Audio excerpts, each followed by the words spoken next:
Like, I'm so tired of like paying $150 for a first date. Next week, I'm like hurting for cash. I'm like, as the man being like, oh, this sucks, I have to pay, or as the woman being like, oh, this sucks, I might get murdered. I very much love gender roles. I like masculine men, and I want my masculine man to pick the check up.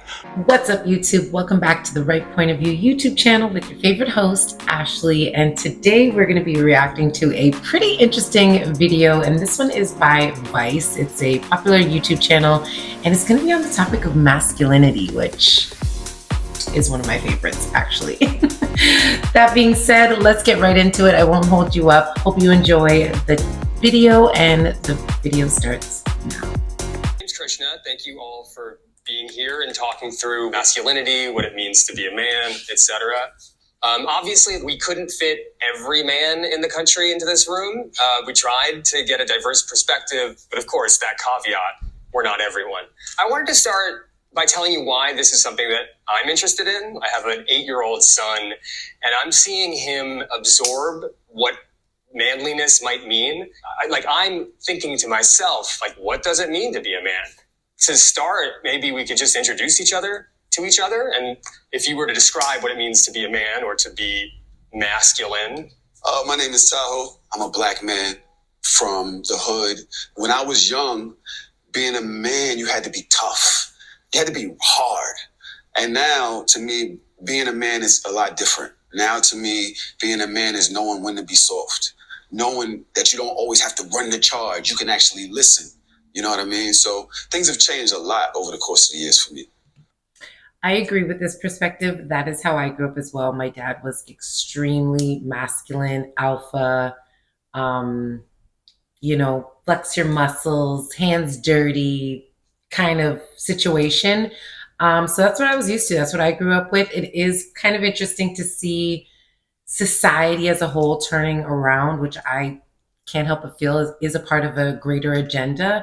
I mean, you look at this group of men of all backgrounds and diversity, and some you can already kind of see certain things are going on. You know what I mean? And no shade against anyone who is homosexual or anything like that. Really none of my business. Just on the masculinity factor, I do think that men should be men. I really do think that, in this world of transgenders and all of these things that they're pushing on children, I just think it's completely wrong. I think we're in big trouble if we think a society full of soft men is okay. You know what I mean? I'm Griffin, and I don't identify as a man. I'm non-binary. I still have elements of, my identity that are masculine, elements that are feminine, elements that don't fall within that range. And I personally just don't feel tied to the norms or the confines of gender at all. Well, welcome. My name is Dylan, and I think that the notion of masculinity is just something that can be possessed by man or woman. Man, woman, non-gender conforming person. What it means to be masculine is just changing and very fluid. Yeah, I can't get into these non-binary and gender fluid and all these things. I'm not behind that, but do I think both genders, masculine and feminine, possess both energies? Absolutely. Myself included. I can easily say, being that I'm a single mom and having to kind of wear multiple hats in my household, I find I am sometimes leaning a little bit more in my masculine energy. So masculine to me just means you're more logical, more hustle, more business, more tough. All of those things to me fall under masculine, whereas feminine to me is softer, nurturing, soft-spoken, all of those beautiful things that women possess, and men too. And that's what I mean. We can kind of, some I think are a little extreme on the other side, whether it be masculine or feminine. Some really extremely feminine women, masculine women, and some extremely feminine men. What's going on there to be determined. But I think that, masculinity is something that just, you embody based off of just how you show up in this world as a man, and just how you go about being your day to day. How you show up. I like that. Yes. What's up, guys? My name is Paul. I'm a fitness entrepreneur. I'm an immigrant. I came here when I was 4 years old with my family. It's kind of funny how we're talking about it. My take on masculinity is not about talking as much as doing. I think at its core, A man has to be efficient, competent, and be willing to do what it takes for themselves and their loved ones. Love that take, because you don't find that very often anymore. Men who are about what they say and mean what they say and take action and are proactive on, taking care of the family or the kids or making sure, we have a roof over our heads or whatever the case may be. As you see a lot of this gender role change where actually it's becoming a more popular thing where dads are stay at home with the kids, which personally, and this is just personal, that wouldn't be the dynamic for me. I like to see masculine in its form in terms of what he just said, meaning what you say, being a man of your word, taking action, getting things done to their core. I think every man wants that in their household. They want to provide. They want to be the security. They want to be the rock. Those to me are, yes, that definitely natural masculine tendencies. I was not always a good man. I was not always what you would call a healthy masculine man. And so as my life has changed, I've identified 5 points that I think make a truly masculine man masculine. Okay. I think point number 1 is a man who walks with God. Point number 2 is a man who stands on principle. Point number 3, which is a masculine man, is self-sacrificing. So someone who is willing to sacrifice for point 4, the people that he leads. A true man is a leader. And number 5, a masculine man is never a coward. That's a lot there. Oh, he just said it perfectly. That is the definition. 1000%. I believe in all of that. God, taking care of family, being a leader, all of that good stuff. That is literally, I think, what the traditional way in which most of us grew up knowing masculine. That's what we remember our grandfathers being like, these are men that will go to war, fight for their freedoms, their country, their families. You know what I mean? These are the types of men that would do that. That other guy who's like, I'm non-binary, I sometimes identify with this or that. Those aren't the guys that are going to be fighting for our freedoms. I'm just sorry, they're not. And let's get into that as we go on. I think what it means to be a man is responsibility. As a man, it can come with a lot of power. And with great power comes great responsibility. In short words. Agreed. That's it. That's from Spider-Man, I think. Yeah, Right? that's what Uncle Ben. He's on point. James. Well, my name is James Killen, former United States Marine turned Air Force officer. Got a couple combat tours, but I'm also a father of 3 girls who mellowed me out. The idea of masculinity is something that I find interesting because it is changing, and I can actually see those changes in myself. And I think that's one of the reasons why I wanted to do this panel. Thanks for your service. Andre. Hey, what's up? Yeah, men.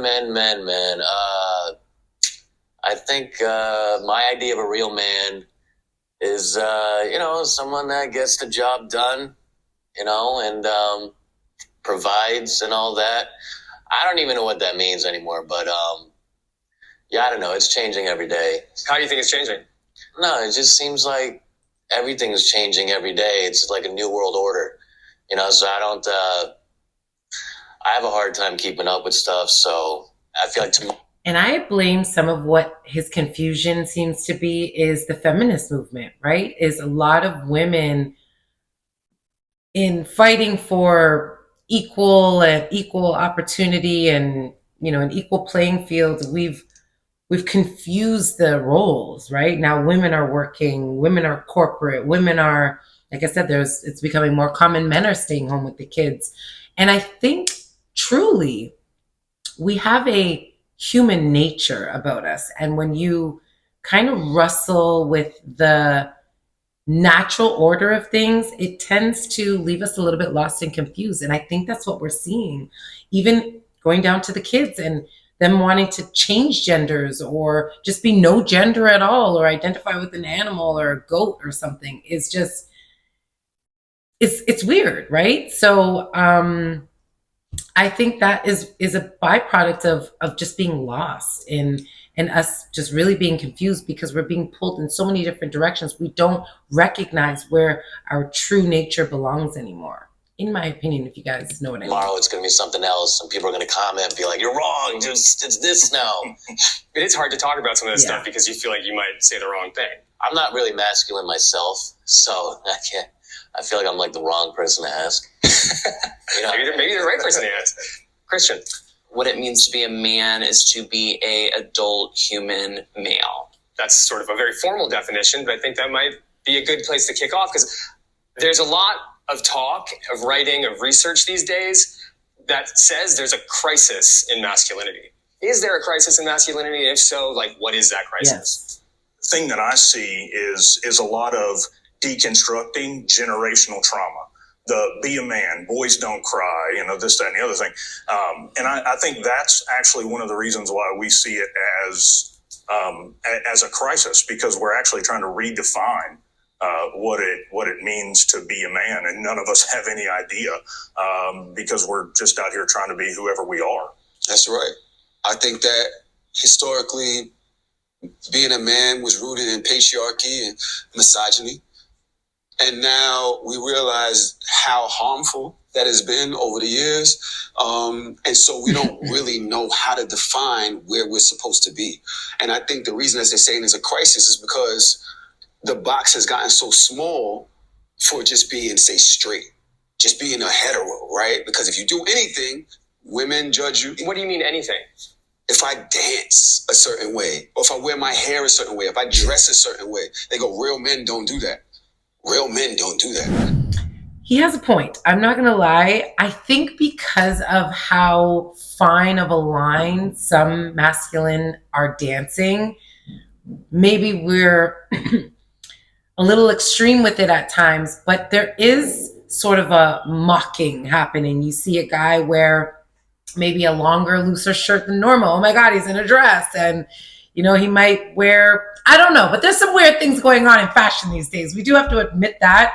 I think some people really are pushing the envelope, and some of it is called to address, while others maybe is, you could just leave a guy alone.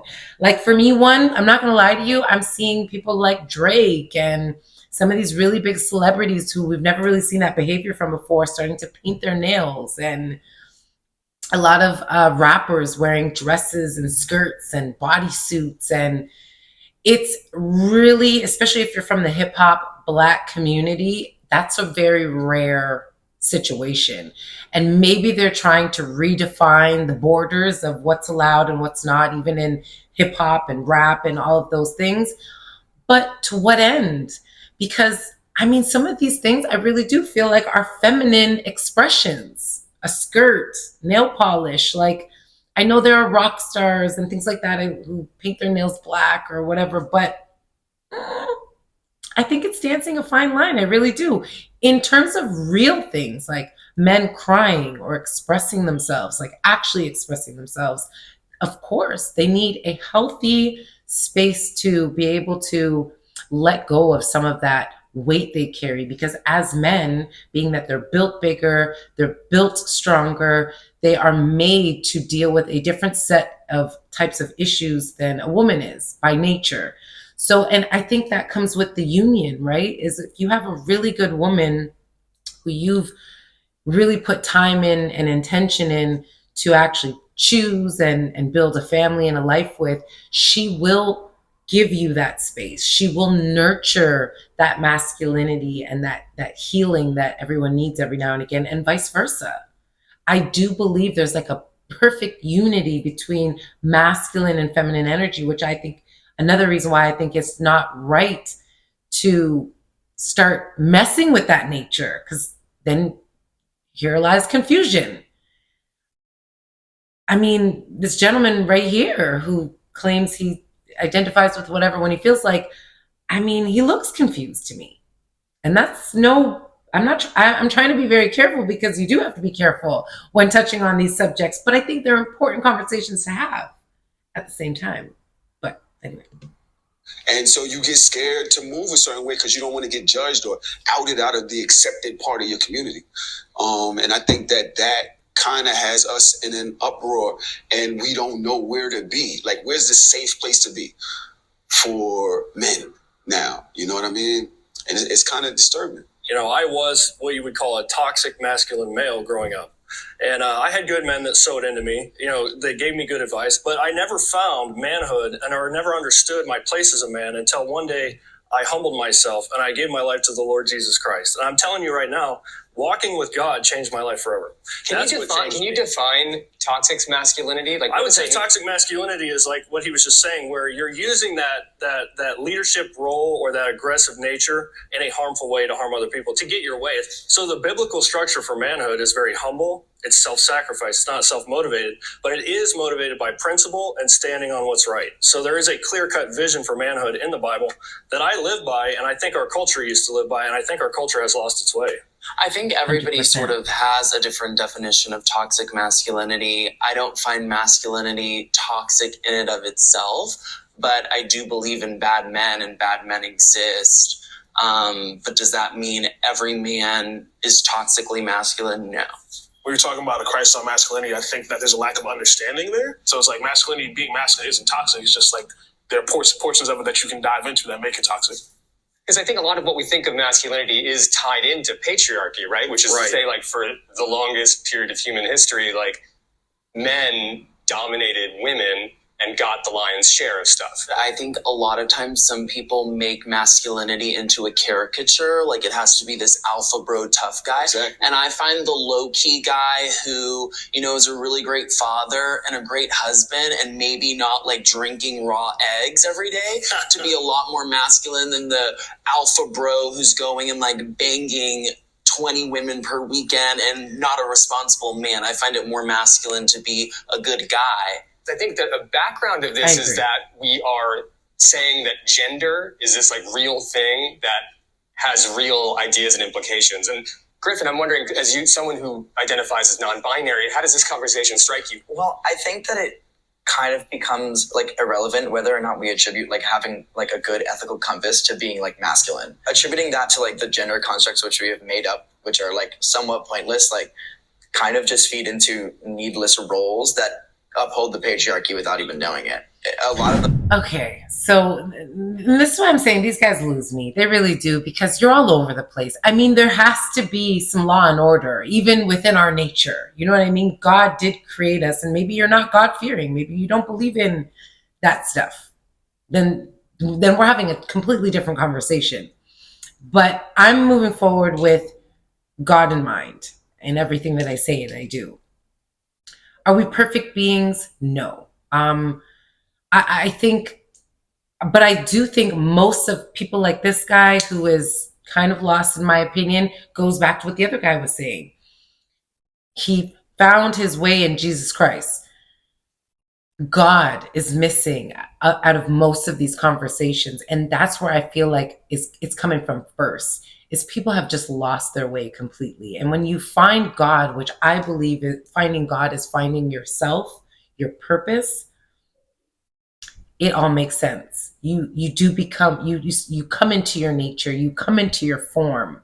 But if you're detached from self or God being self, because you are God and God is you, I just believe that when you are not attached to that source of energy, you are lost completely.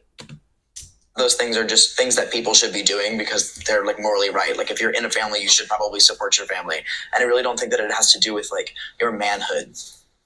These characteristics that we're talking about are baked into an old system of domestic life.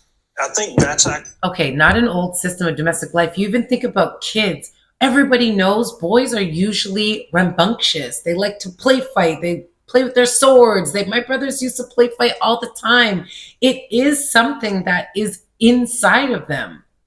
This need to be grr and a little, you know what I mean? A little rough, a little tough, a little, all of that. And in my opinion, if something there's anomalies. I believe there's anomalies. So if you have a child who you saw very early on preferred dresses and dolls, like a young boy preferred dresses and dolls over his action figures and video games, and you feel something's a little bit off, I do feel like there are anomalies. There are kids that maybe are different. You know what I mean? I do think that if it was me, I'd work on it in a different way rather than entertaining some of that stuff. But I truly do believe that is yeah, there are anomalies to God's creations in many different forms. And that to me is one of them. But if there was no anomaly along the way, just natural, I think you just have that in you as a young boy growing into a young man. Even men being able to go to combat, be in war, UFC. I know women are introducing to these sports as well since lately, but that was a masculine thing. And even when you see the women doing it, they look masculine to me, you know? Actually, where we get toxic masculinity, like none of us can really describe what it is, but we can see it when it happens. So we learn it, right? Human, yeah. This is something we learn from the world. It's something we learn from like TV and shit. And it's maybe something we learn from our dads too. Tell me about your dad. I'm a first generation kid. My dad is from Guyana. Grew up in very humble beginnings, poor family. First time I remember my dad telling me he loved me was when I was 17. And he was like saying like he was proud of me because I was about to graduate high school and things like that, you know. I'm appreciative of all the other things, you know, being present as a provider. But in terms of like, you know, the conversation piece and like, oh, I want to talk to my dad about, you know, sex or something. Or I want to talk to my dad about, oh, this person broke up with me and I'm feeling pretty sad about it. I didn't have those conversations. So it's like emotional language as part of like how you talk to your dad. Yeah. My definition of manhood came solely from my relationship with God. It didn't come from my father. It didn't come from the good influences around me. Is God a man? Yeah, and God is a man. Yes. And God is a father, and he's a good father. He's a perfect father. And so I think there is a clear definition of manhood where I guess that's where I diverge from everyone else in the room. I believe manhood is clearly defined by God. It is the perfect example of what a man should be. Christian, I see you nodding your head. I grew up in a divorced home. When you do grow up in a broken home and you don't have a father in the home, you recognize how important sort of both males and females are in raising a child and being in the home. There's a balance between, you know, masculine energy and feminine energy. Mm-hmm. Absolutely. And I feel like there's both within everybody.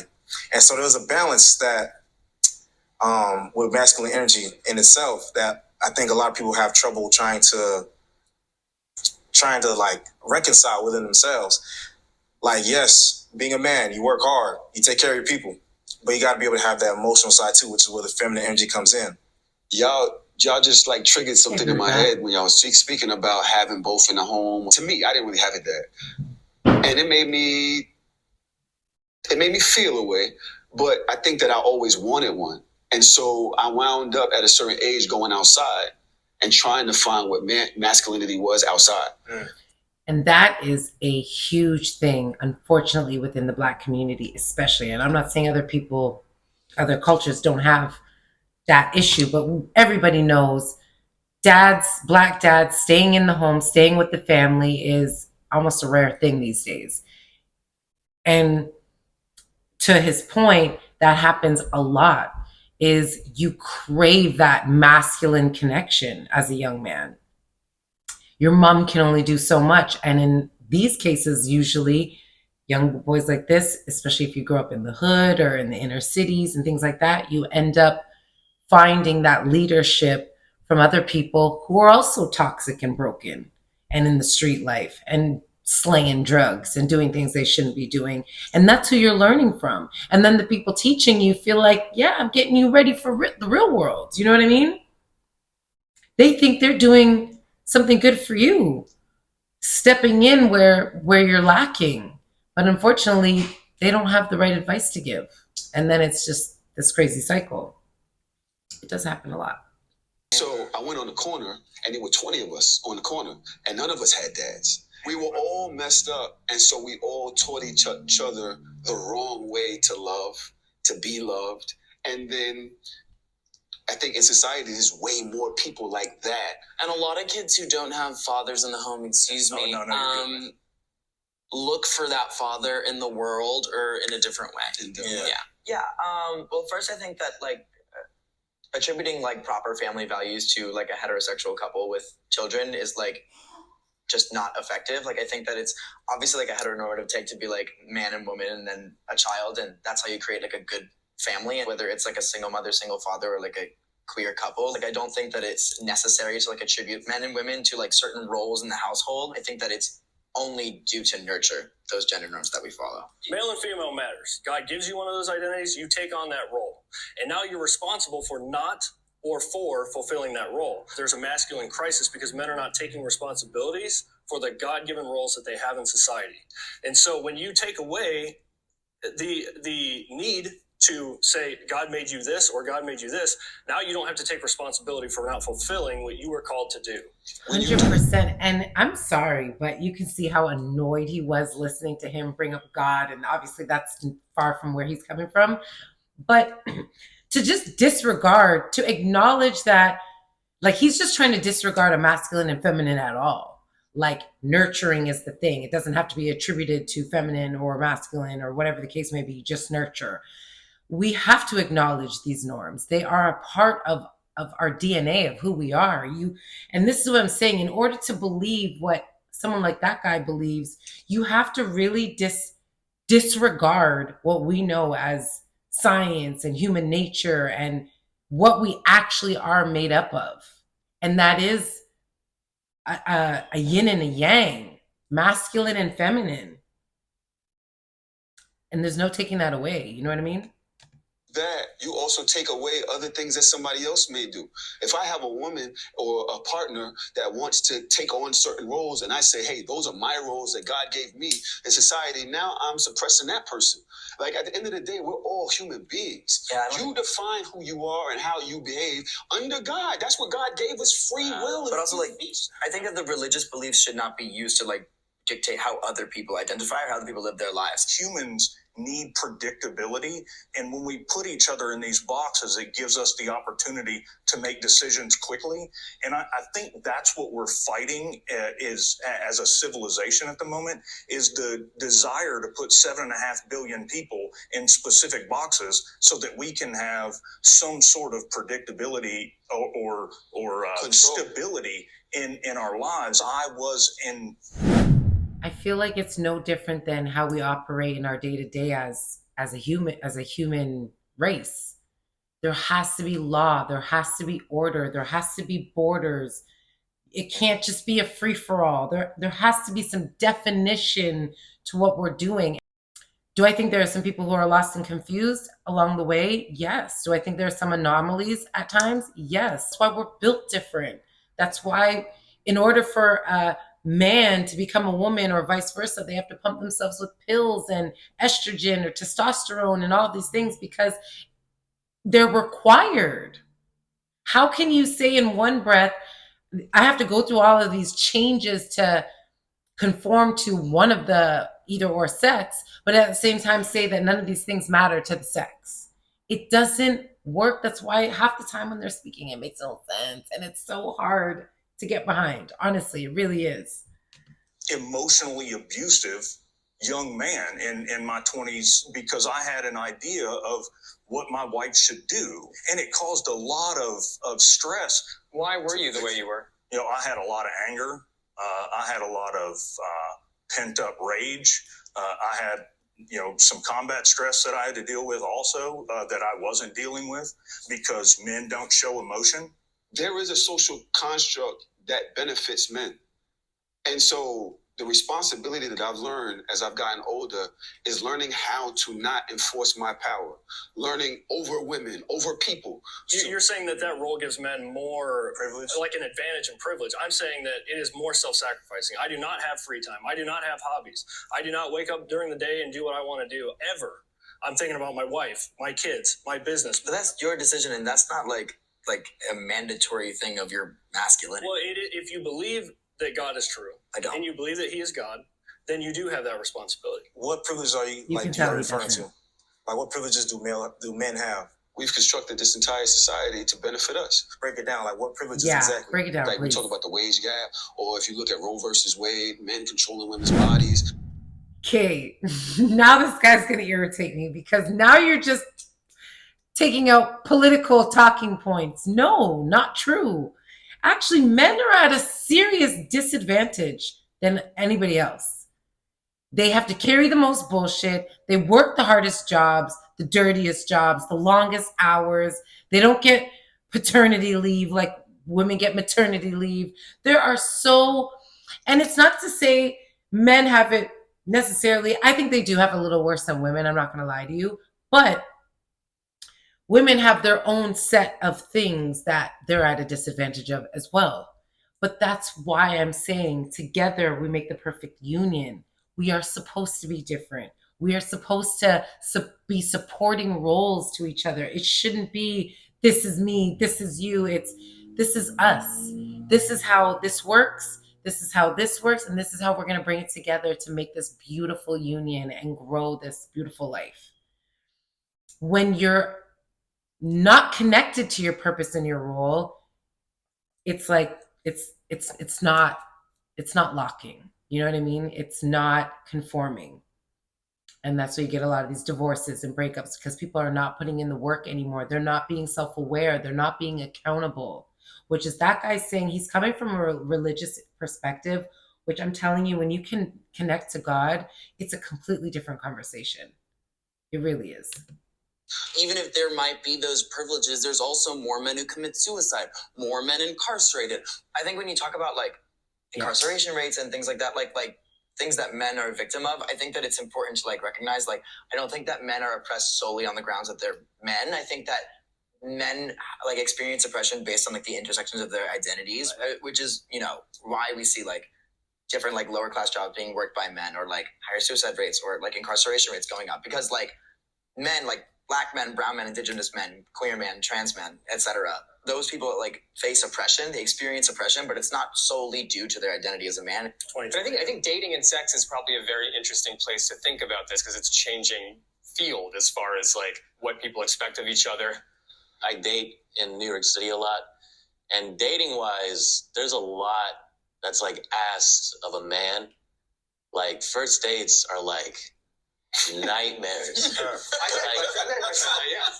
it's like, I'm like, what do you want? They got like a checkbox, like, are you gonna pick me up? Are you gonna walk on the outside of the sidewalk? Are you gonna open the door? Are you gonna pull out the seat? Are you gonna pay for the meal? Are you gonna be interesting during the dinner? Are you gonna be funny during the dinner? And then when you walk home, are you gonna drop me off? Are you gonna watch me walk inside? And then are you gonna text me after? And it's like trying to defuse a bomb. Like, if you think you're like red wire, blue wire, and you're like one little thing and you're just done.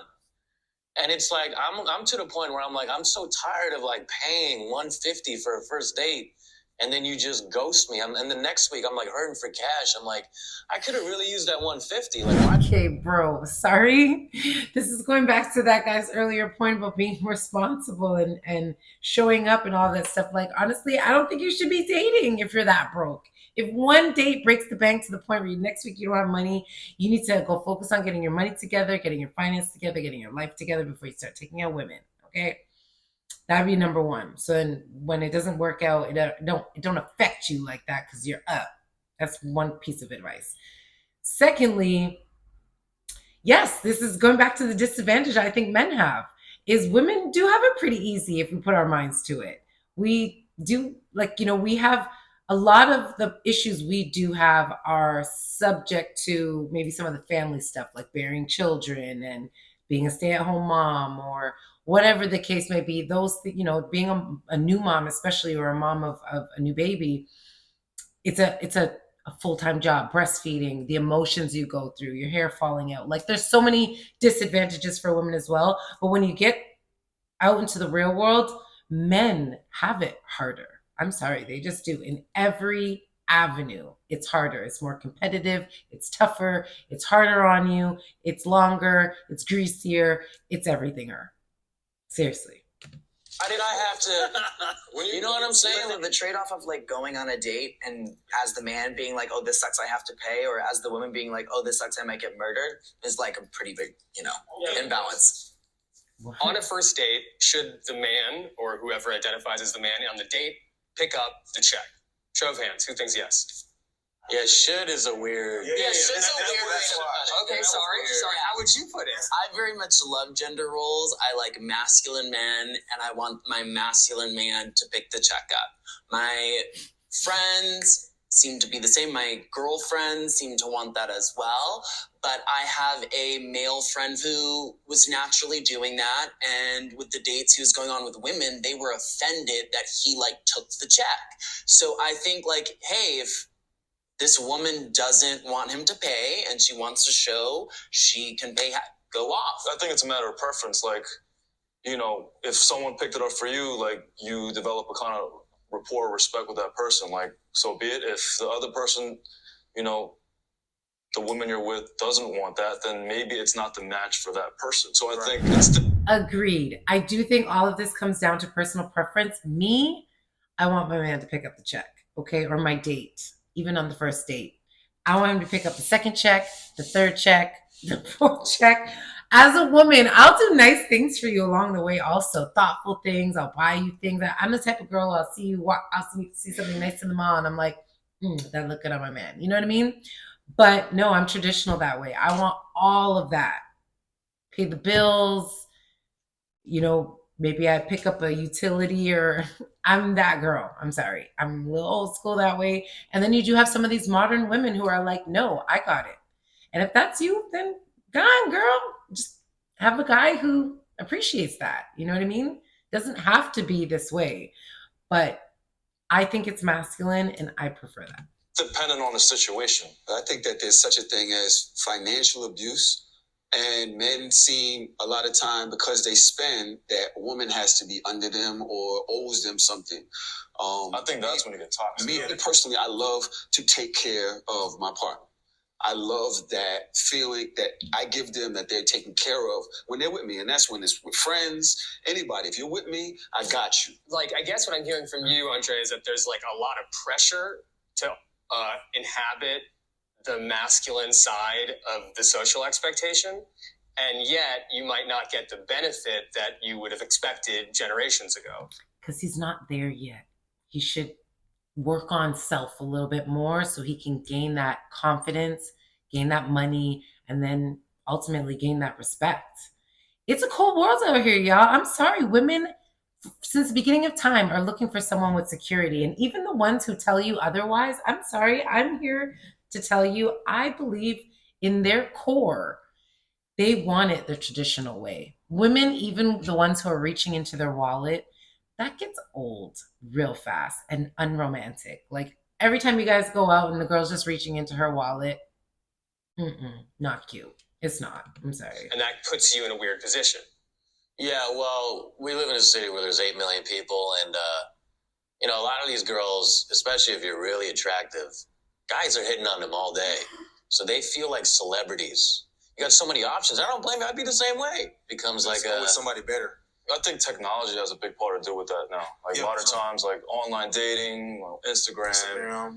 Especially as a girl, you're gonna have 30 DMs a day. Yeah, the DMs. You know what I'm saying? Swiping up on your I think that's a big reason why it can be tougher for some men. not successful. I think what he's saying is there's a toxicity to femininity as well. There is a toxic side to both genders. Well, I think anybody can be narcissistic, but I think that it's like weird to randomly attribute that to like women in New York because they're being complimented all day. There's a term, it's called absolute power corrupts. Absolutely. So, but that is, when we're talking about masculinity, that's what we've had. I agree. There are definitely some toxic feminine women. And I think that is tough. And I do agree with the guy. Sometimes you have some of these girls where their standards are so high because they're getting compliments on Instagram all day. And sometimes it is a little unrealistic, some of the expectations they set.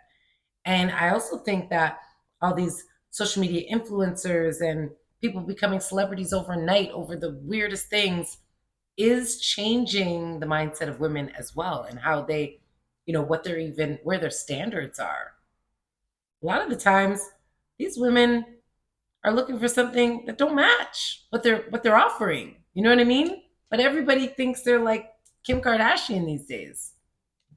Typically had that. We can do whatever we want, and we do it because we squeeze, we corrupt, we take. Historically, you take over things, places that you don't like, and you rape the women, and you take the gold, and you do what you want because you have that power. Now, when we see women have that power, we're like, whoa, she's literally just getting a taste of the power that men have had for centuries. But on the flip side of this perspective of dating, of like the poor guy who goes on these dates and gets ghosted, and it's a struggle to date. On the other side of that is men have more sex, men cheat more, they have more affairs. So if I'm a woman and I'm looking for a guy, I would be really selective. I would have a list of what I was looking for, and the guy would have to meet those standards, and they would be high. As crazy as this guy seems to me sometimes, I think he's so correct, because that's a fact. And also, women have to think about age. It shouldn't be the case, but in terms of childbearing, like when a man gets to his 30s and hasn't had kids yet, mid 30s or early 40s, he can still go down the line and figure something out. Whereas a woman, her options are minimal. What if she meets a guy at that time and he wants kids and she's not feeling comfortable to do so, or just feels, you know, that phase of her life has passed? We are kind of on a time limit. So in that regard, I don't want to waste my time with anything that's not what I want it to be. I'm with this guy. Over something about it's hard to admit that you're a victim. Yeah, for sure. And to complain about it. People look at you like, remember Terry Crews? He get his nuts squeezed and shit. Right. It's like, why didn't you do something? Why'd you let him? Look how the world ridiculed him. You know, oh, you ain't do nothing. Like, oh, you a bitch. You know, so we as men, especially super guys that grew up in a super masculine house, we don't really like to admit weakness. Well, and it's in our language, right? Like, don't be a bitch. Like, don't be a pussy. Right. Like it's very real. We internalize that. Yeah, that's all examples of like toxic masculinity. Like, it's never to invalidate somebody's experience, but like it must be obvious that like these are rules and roles enforced by men and created by men. Well, and toxic masculinity and power kind of go hand in hand. I mean, we're talking about peanut butter and jelly. You know what it is? I think sometimes we got to go to work, and like if we're caught complaining about it, we're like admitting weakness. It's like, you're not a man. How does that feel? It doesn't feel great, but that doesn't stop me from doing what I need to do. If you talk about a little bit of pressure that goes with it, yeah, there's a little bit of pressure. If you can withstand it, you become a successful man. But what does that have to do with being a man? Like, surely like a woman can do all those things, so why even attribute it to your gender? That's a good point, but I think also if you're talking in terms of biological differences, generally men are more logical, right? More reasoning. It's a fact. More 100%. I disagree. There is no scientific backing for that. Yes, there is. More logical, reasoning, like he said, less emotional. Women, come on, guys. We're not going to play these games. Women are way more emotional, usually, than a man. I'm not saying you don't have some sensitive men out there. You obviously do. But that's a fact. We feel things different. Oh my gosh, this is... When I think of myself in my masculine, when I'm hustling, I'm bustling, I'm doing business, getting deals done, getting work done, that's me. I believe in my masculine. I don't believe... My feminine, to me, is when I'm cooking, when I'm cleaning, when I'm hanging out, when I'm doing arts and crafts, when I'm doing some of my creative stuff, my hobbies, just chilling and watching TV, or I feel like I'm more relaxed. I'm more in that feminine energy. We're swapping all day, both of us, men and women. But men being in their masculine most of the time, and women vice versa, how it should be, in my opinion, I think you do see those things play out. That's why for a long time they wouldn't put women in high pressure jobs. Women have to be, you know, and I'm not gonna lie, there's still some things I wouldn't do. Like, personally, if I was like the president, I wouldn't want a woman bodyguard. I really wouldn't. Or like Secret Service. I just wouldn't. I wouldn't feel as comfortable. Even women cops. I saw a woman cop just the other day get floored by a criminal. And no shade to her. It's just, it is what it is. He's a man, right?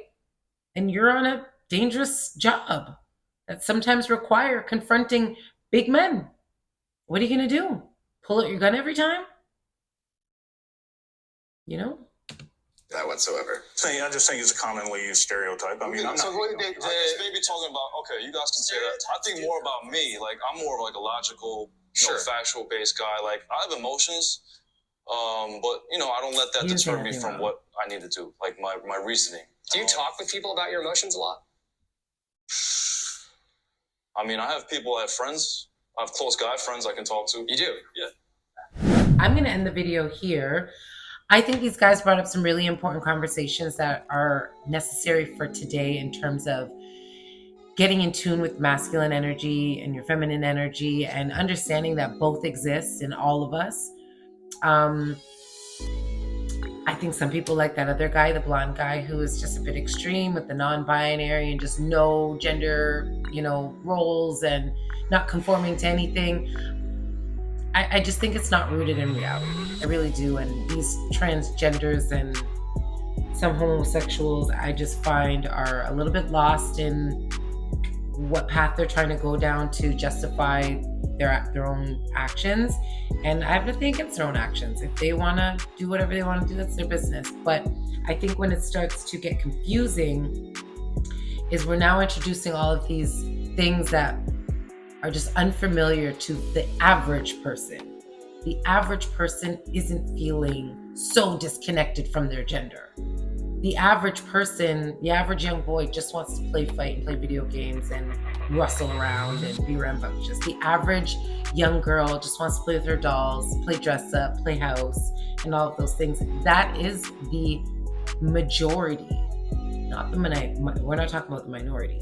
So, yes, I think this needs to be more talked about. I think men need to have more of a space to be able to speak their minds and address mental health issues. I think that's so important and they deserve that. But I do think it's important for men to be men. And I think we need that in our society. I think women need it, family needs it, the world needs it, the country needs it. It is important to liberate these guys into feeling true and complete in their masculine energy, because we need them more than I think some of us like to admit. That's all, guys. I hope that you learned something here with me today. I sure did. Picked up on, a couple of things myself and even about myself, and I'd like to hear from you and what you look for. I mean, this was my perspective on the masculine energy. Maybe I'll try to find one on the feminine. But let me know your thoughts, what you think. Are you masculine? Are you a woman? Are you a man? Do you find you're more in tune with your feminine versus your masculine? I would love to hear all about it. Let me know in the comments section down below. Hit that like button if you like this content, and I will be back on the other one. See ya.